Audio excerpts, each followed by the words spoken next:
Iyon ay may isang byuda, lagi siyang pumupunta sa hukom at sinasabi, "Bigyan po ninyo ako ng katarungan sa aking usapin." Tinanggihan siya ng hukom sa loob ng mahabang panahon, ngunit nang magtagal ay sinabi ng hukom sa sarili, "Kahit ako'y walang takot sa Diyos at walang ginagalang na tao, ibibigay ko na ang katarungang hinihingi ng byudang ito, sapagkat lagi niya akong ginagambala at baka mainis pa ako sa kapupuntan niya rito." At nagpatuloy ang Panginoon, "Pakinggan niyo ang sabi ng masamang hukom na yon. Ngayon, ipagkakait kaya ng Diyos ang katarungan sa kanyang mga hinirang na dumaraing sa kanya araw-gabi? Sila kaya'y paghihintayin niya ng matagal? Sinasabi ko sa inyo, agad niyang ibibigay sa kanila ang katarungan. Ngunit sa pagbabalik ng Anak ng Tao, may daratnan pa kaya siyang mga taong may pananampalataya?" Ang pamagat ng ating pag-aaral, The Widow's Persistence, The Widow's Power. Balikan natin. Luke 18:1. Then Jesus told his disciples a parable to show them that they should always pray and not give up. Isinalaysay ni Jesus ang isang talinghaga upang ituro sa kanila na dapat silang laging manalangin at huwag mawalan ng pag-asa. Tatapunan natin ang bahagyang liwanag from quantum physics. Titingnan natin mula sa lente ng quantum physics without much explanation and elaboration on the science itself. This will be an added treat to those who can see through the lenses of quantum physics. In quantum physics, prayer can be what is called observation. Sa quantum, yung observer effect, observation changes the thing being observed. In other words, yung observer effect, makikita natin that quantum mechanics states that particles can also behave as waves. When an observer is watching, electrons are forced to behave like particles and not like waves. And when they are left unobserved, they behave like waves. Thus, the mere act of observation affects the experimental findings. For us to see an electron, a photon must first interact with it. And this interaction will change the behavior of electron. This effect is also known as observer effect. Ano naman ang quantum physics in always praying, in not giving up? Ito ang tinatawag na quantum tunneling. At ating tingnan ang drawing na ito, bonus para sa makakaunawa, at sa hindi pa naman naunawaan ito agad, di pag-aralan para next time, madagdagan ang appreciation natin when we try to use some lenses of quantum physics in deeper understanding of Scripture. Sa Luke 18:2-3, sinabi niya, sa isang lungsod ay may isang hukom na walang takot sa Diyos at walang ginagalang na tao. Sa lungsoding iyon ay may isang byuda. Lagi siyang pumupunta sa hukom at sinasabi, "Bigyan po ninyo ako ng katarungan sa aking usapin." What's quantum physics in the judge can be representation of the barrier in tunneling. What's the quantum physics in the widow? Representation of an electron trying to get through the barrier. Luke 18:4. For some time he refused. Tinanggihan siya ng hukom sa loob ng mahabang panahon. Anong quantum physics doon sa refusal?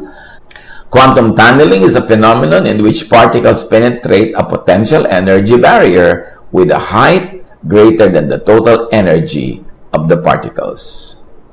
We can think of the refusal as the height of the barrier. It's greater than the energy of the particle trying to pass through. Luke 18:4-5. Ngunit na magtagal ay sinabi ng hukom sa sarili, "Kahit ako'y walang takot sa Diyos at walang ginagalang na tao, ibibigay ko na ang katarungang hinihingi ng byudang ito, sapagkat lagi niya akong ginagambala at baka mainis pa ako sa kapupuntan niya rito." What's the quantum physics in this? According to quantum physics, the ball has a wave function, and this function is defined over all space. The ball is not designated to just a single location, but a multitude, including a location that is beyond that of the barrier. There is always a chance that as the ball encounters the hill, the ball will suddenly be found beyond it. Luke 18:5-6. Ibibigay ko na ang katarungang hinihingi ng biyudang ito sapagkat lagi niya akong ginagambala at baka mainis pa ako sa kapupuntan niya rito. At nagpatuloy ang Panginoon, pakinggan niyo ang sabi ng masamang hukom na yon. What could be quantum physics in this? Superposition. All possible states, outcome, location, etc. are superimposed on each other. Luke 18:7-8. Ngayon, ipagkakait kaya ng Diyos ang katarungan sa kanyang mga hinirang na dumaraing sa kanya araw-gabi? Sila kaya ipaghihintayin niya ng matagal? Sinasabi ko sa inyo, agad niyang ibibigay sa kanila ang katarungan. Justice here is not about justice. Justice is not just about justice. It is about anything persistently prayed for. It is a symbol. Quantum in this, tunneling. However, when the Son of Man comes, will He find faith on the earth? Ngunit, sa pagbabalik ng anak ng tao, may daratnan pa kaya siya mga taong may pananampalataya?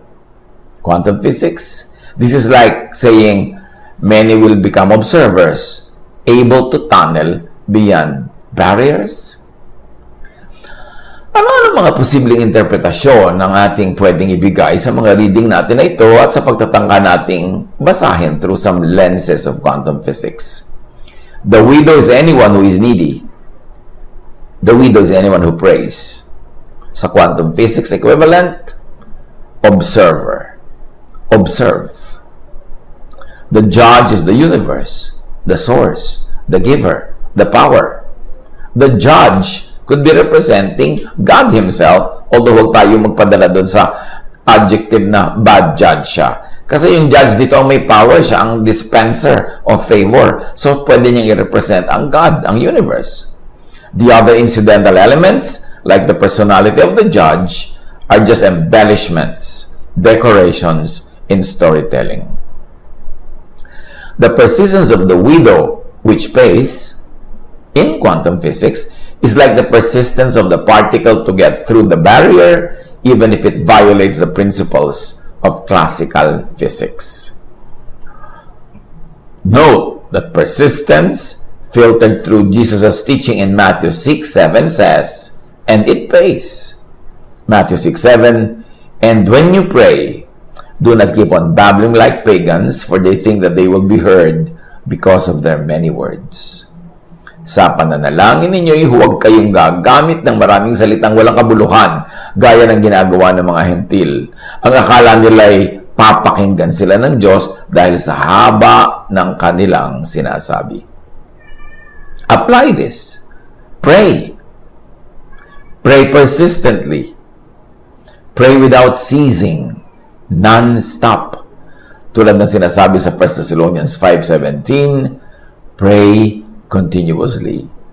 Palagi kayong manalangin. Now, pakaisip-isipin natin, ha? To pray is to think.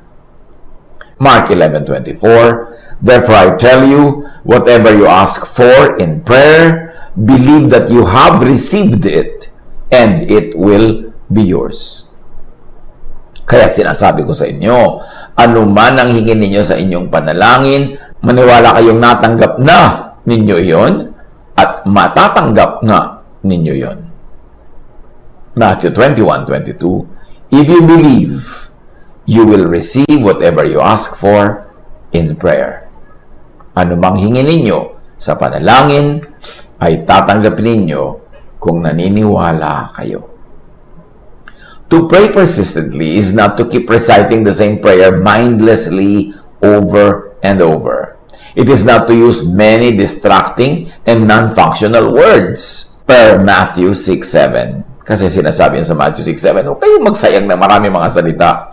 but to keep the prayer in mind always, often enough. But to be intense in praying. Pagka sinabing huwag kayong titigil ng kapapanalangin, lagi kayong magdasal, hindi ibig sabihin lang na ulit-ulitin. Kundi, keep it in your mind. Because your thought is prayer. When you keep thinking about it, when you focus on it in your thought, in your faith, it's prayer non-stop. Now, what is a quantum physics here? Observation. One of the factors of the observer effect is the intensity of observation.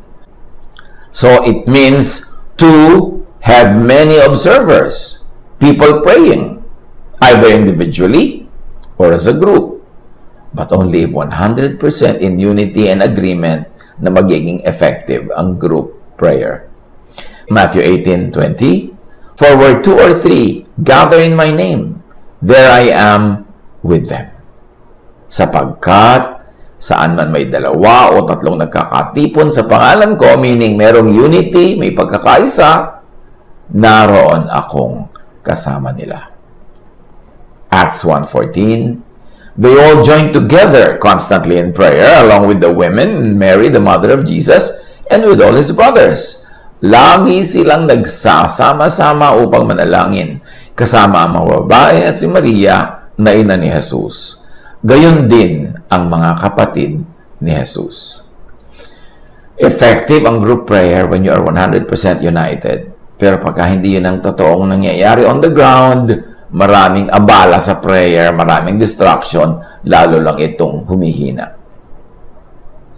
The observer effect has parameters. The intensity of the observation, the predicted and expected result and outcome, and the number of observers observing the same system. To pray persistently is to think persistently without ceasing, non-stop.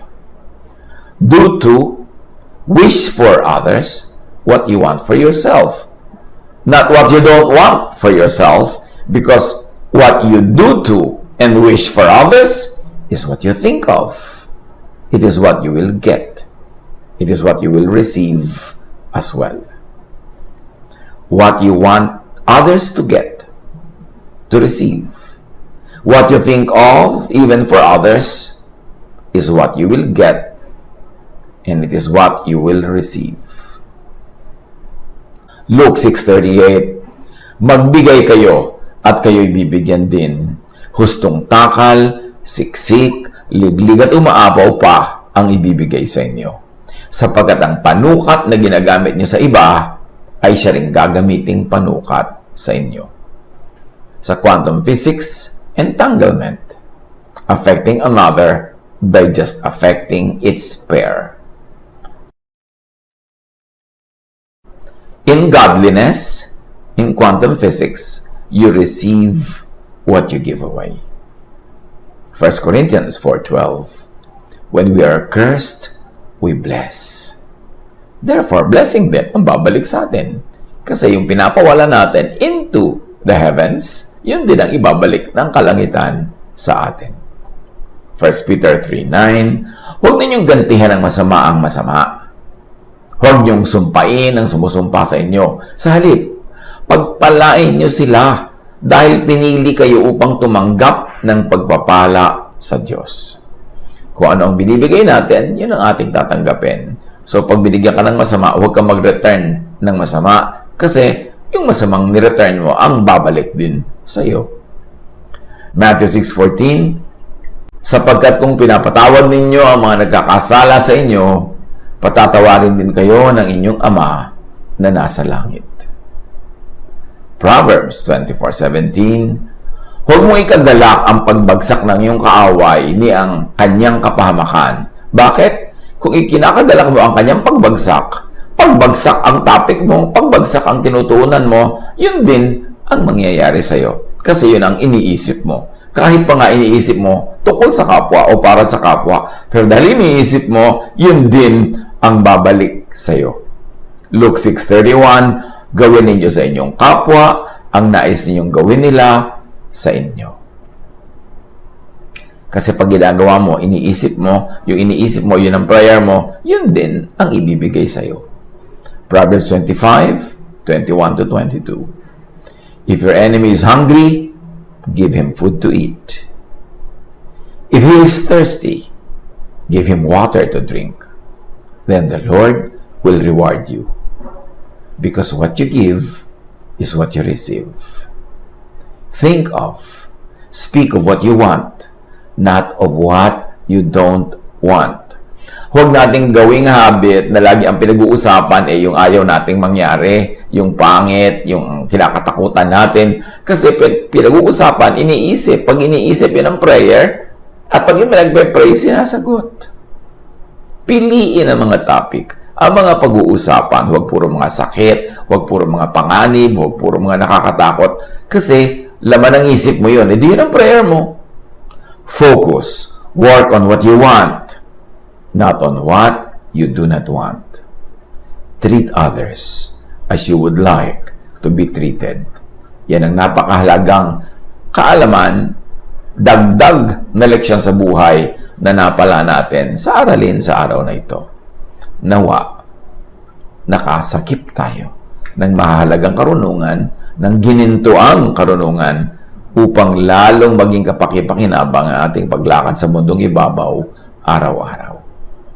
Laging isipin kung anong iniisip, yun ay dasal. At ang dasal ay tinutugon. Piliin ang iniisip.